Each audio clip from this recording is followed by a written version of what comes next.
एगो मेहरारू अकेला में कह दिया जे सखी काल तो मर्दा देख ले बा आनंद तिवारी से बतियावत काल के देख ले बा गरम बा सानी का कोई नहीं है घरे पर टोवा तो न अरे चुप रह जा बबुआ काहे हो जाई पड़ दबा एक गीत के भाव से सुनी जब मेहरारू का कहती है अपना यार के बारे में अपना सखी से का कहती है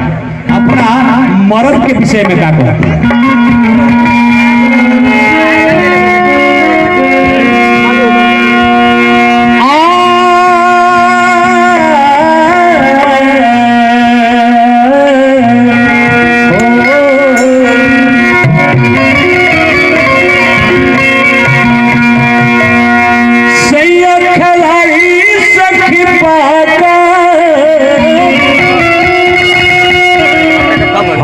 जैसी तेज बा हम डाहे डाहे पानी तो नदिया पाते पाते बाबू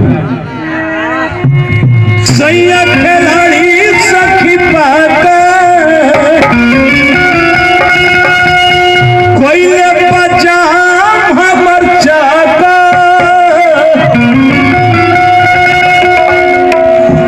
हीना जी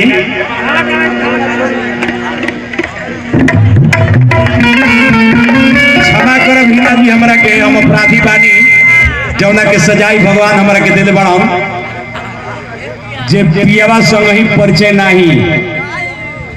केवारी खुले बा माल माल दुआरिए पे बाबा की पते लेके जंगला में टोता नहीं हो अफसोस बा फिर भी हीना जी रुआ तो एगो राष्ट्रीय कलाकार बानी और रुआ पर हमरा गर्व बा जे हमरा में कोनो त्रुटि हुई भले हमरा ना गावे आवे आउट हुई लेकिन रुआ नृत्य करे जरूर आवता अपना नृत्य के अमर रस से जरूर रुआ पब्लिक के पसंद करो के पहरावे चढ़ा करने का करना है ए सैया खिलाड़ी सखी पाका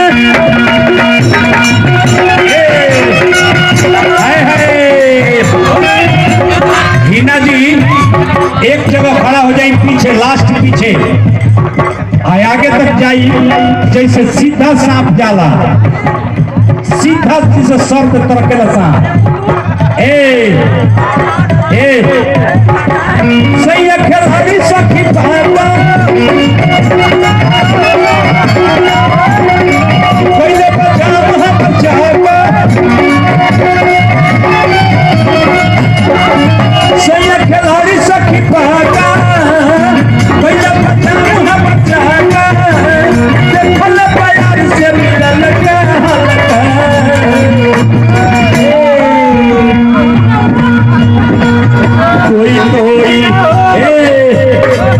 कोई देखे कोई जांच आसमान सखी दे जगह लगा आसमान सखी दे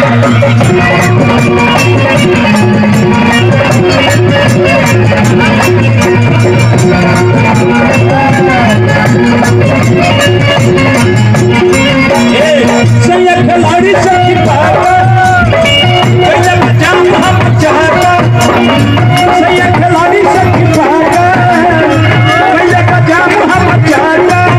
अब देखल प्यार से मिलल का हल्का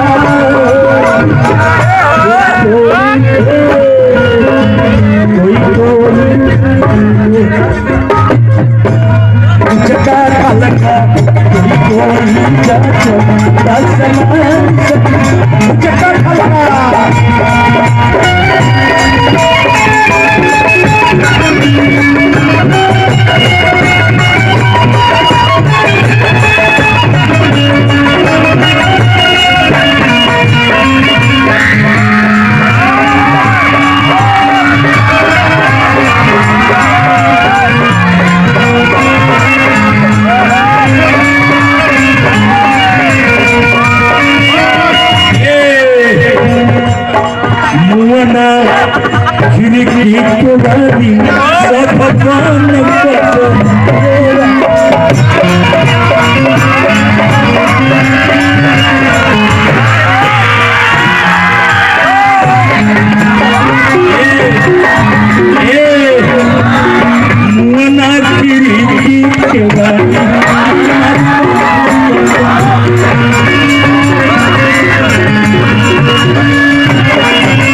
ना बढ़ाना।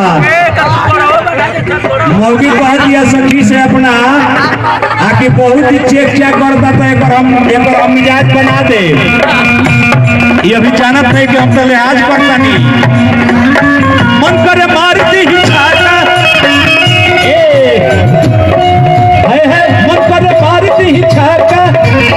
अब वही जाकर पाई इलाका।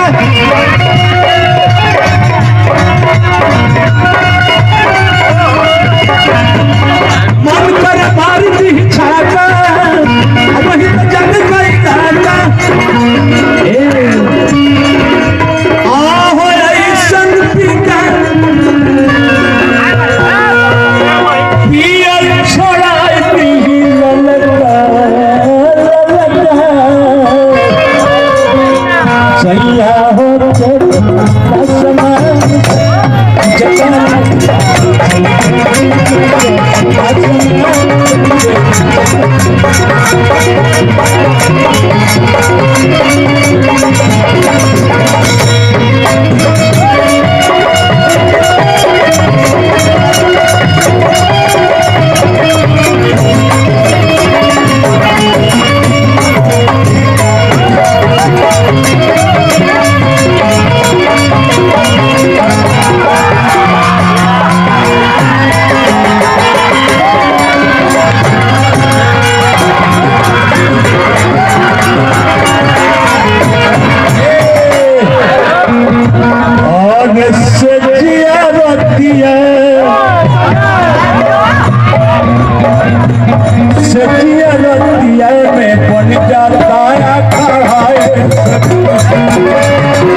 कोई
कोई